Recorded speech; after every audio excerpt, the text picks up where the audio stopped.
Welcome to The Real in Real Estate, your gateway to the source. I'm so glad you're here.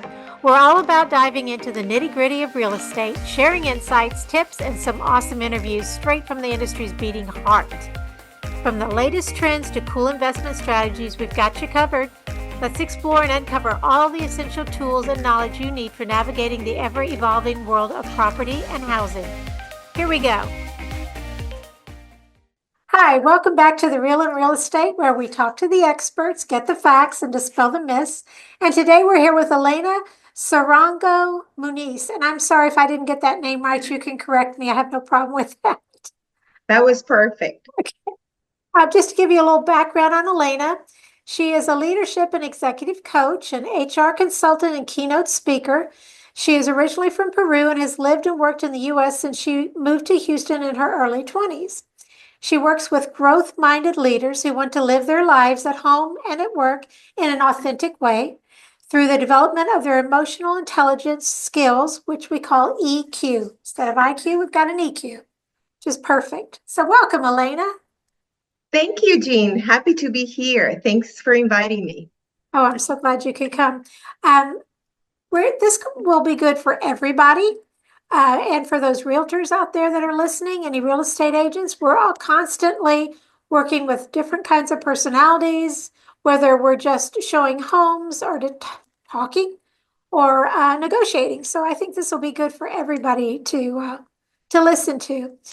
So Elena, you work with leaders from all over the world. Why is EQ so important? Why do you feel it is very important to talk about?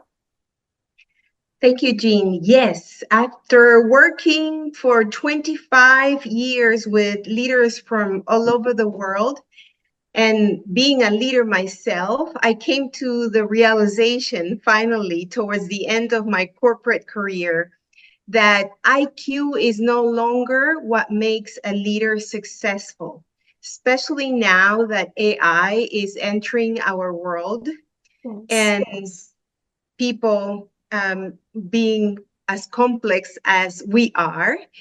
EQ is important because it is actually the skill of being able to no longer, get that degree or that promotion. It's more about the conversations, the ability to connect to people, the way you express your emotions to others, that really will help you to be successful. IQ peaks at around 17, 20 years old. Oh, EQ, really? I did not know that. yes. So when EQ, my kids think they're smarter than me, they may actually be. they might be IQ smarter, who knows, but that's not what is going to really help them in the future. It's really EQ. It's the ability to manage your emotions and the emotions of others to be successful in life. Well, that's definitely true. And as a young person, I certainly could have used your input on that. I think most young people are more emotional and we hopefully mature as we get older. So since we're talking about emotional, IQ, EQ, talk to us about the difference between conflict and tension. Yes, that's a topic that I really love because it's so related to emotional intelligence. Conflict and tension can come together, happily married together. But if you think about it, conflict is already, it came to a crash, okay? It's already a collision. With tension, it's actually like a sign. You can start feeling in your body and in your mind that you're getting to that point where you're not feeling comfortable. Your emotions are telling you that you are experiencing something that is out of your comfort zone. And if you do not pay attention to that tension, and if you don't release that tension, and there's many practices to do that, then it will end up in a conflict. Do you see the difference? Yes, I do. Mm-hmm. And so conflict could be more temporary. Tension is something that is always a element of us that we can control and manage. That's called self-regulation. But we have to really pay attention to your emotions, be able to name them, be able to recognize them, recognize those emotions in the other person. And then that tension, you know, if you have you seen those elastic bands that you use for Yes, exercising, absolutely. right? Yes.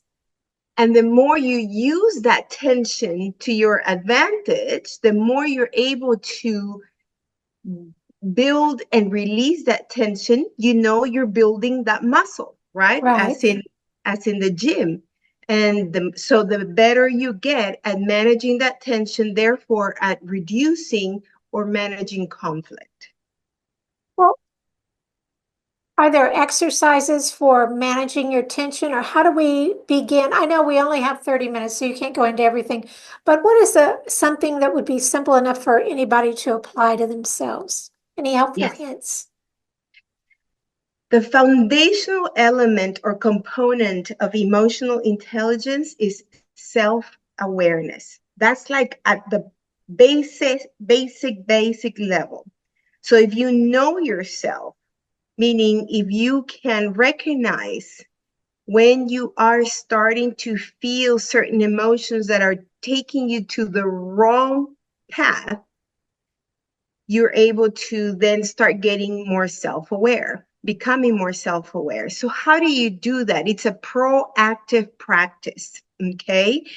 And it can start as simple as, and this is what I do with my clients all the time when we start a coaching session, we do breathing exercises. Oh, And it's as simple as just closing your eyes, and you can do this before you're meeting a client, for example, in your car for 1 minute.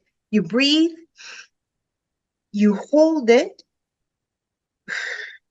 and you exhale. And what this does is regulate your nervous system. It's oh, scientifically proved that breathing is one of the best ways to regulate your nervous system. So if you're nervous, you are reacting. What you want to do is respond. So okay. so breathing is one exercise, meditation, any type of mindfulness tool, you know, grounding or earthing, putting your feet on the ground, such as the grass in your, if you have a